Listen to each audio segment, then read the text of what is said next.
Hello and welcome to How to Automotive. In today's video, I'm excited because we're gearing up to work on my project car here, the 1966 Corvair. I'm learning to do fabrication, paint and body, metalwork, that type of stuff. So I've been gathering up some tools and stuff. So in this episode, we're gonna be checking out some of the tools that I got to get ready for the restoration of my 66 Corvair. So come with me and we're gonna check out those tools. So we're in my little shop here, and one of the first things I added to my collection was the DA sanders here by Milwaukee Tool. These things are pretty awesome. I tried them out on another side project that I got here. I got a foot locker here that I been restoring, and I used the DA sander to take it down to bare metal. There was lots of rust on it. There's one of the panels there. So now I got it down to bare metal. We get this all primed up, and then we're going to paint these and then reassemble the locker. And then in that, I'll be keeping my sandpapers and maybe chemicals and stuff like that will go in that locker. Keep everything organized. Other things I've been gearing up tool-wise is the Milwaukee Tool band file. Some of the other tools I've been adding is I've added spray guns. So this is a universal type spray gun made by 3M, where you just change the tip out with different tip sizes depending on what you're spraying. So it's a pretty universal gun. It's not a cheap, cheap Harbor Freight type gun. This is a, I wouldn't say it's the most top of the line gun on the market, but it's somewhere in between, and it should make for my projects to come out really nice. I've also been gearing up on supplies. Like these are cut-off wheels. I plan to do a lot of cutting. Cut-up wheels. I got sanding blocks and hammers and dies.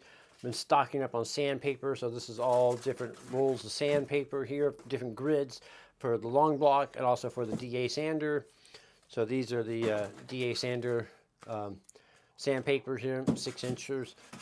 A huge assortment of grits. I got filters for the air system for the air compressor. Over here, this is part of a air drying system. It's going to go on my air compressor. For right now, I only have a 30-gallon compressor here. It's Old Faithful. I've had it for years, but for paint and body, I will be upgrading my compressor here in the near future, especially when I get to the actual paint applying a color to the vehicle. That will be upgraded by then. But for primers and stuff, I'll probably use this. This is probably fine for that, but for small parts and stuff like that. But when I get to the actual paint, I will be upgrading the compressor. One of the cool tools that I bought is the Eastwood Versa Bend. What this is a brake for bending sheet metal and stuff like that. So it goes in your bench top. So this is what it looks like here.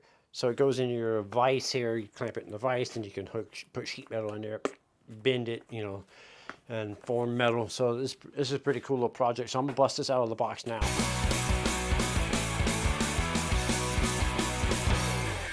So I got the Versa Van sheet metal brake here mounted into my vise here. That's how it's designed to be used, and it's made for projects like this. So this is one of my first projects is going to be, is I'm going to recreate this shelf that goes in my paint locker. All the other ones were in pretty decent shape, and I was able to just take them down to bare metal. I'm going to prep them and paint them. But this one was the bottom shelf, and it's obviously seen better days, so we're going to bend this up.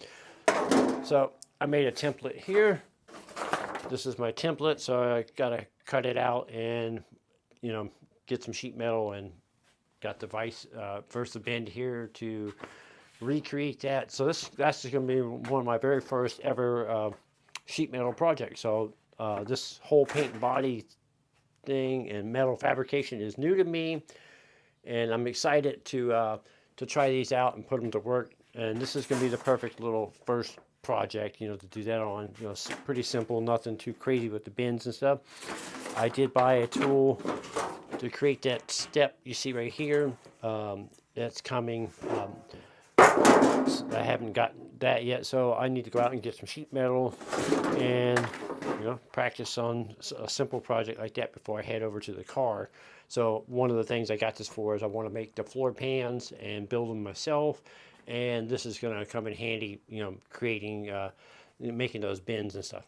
So another tool I'm excited about is the shrinker stretchers here. These here, you put the sheet metal in, you clamp down on it, and it creates arcs and bends and stretches and shrinks metal. I'll kind of show you on the car a piece that would you would use that for. So a perfect example of when you would use a stretcher or a shrinker is on something like this, where if you got an arc and curve, but you got a piece of metal going this way and a 90, and you want that whole piece to bend like that. So you would use a shrinker stretcher depending on which way.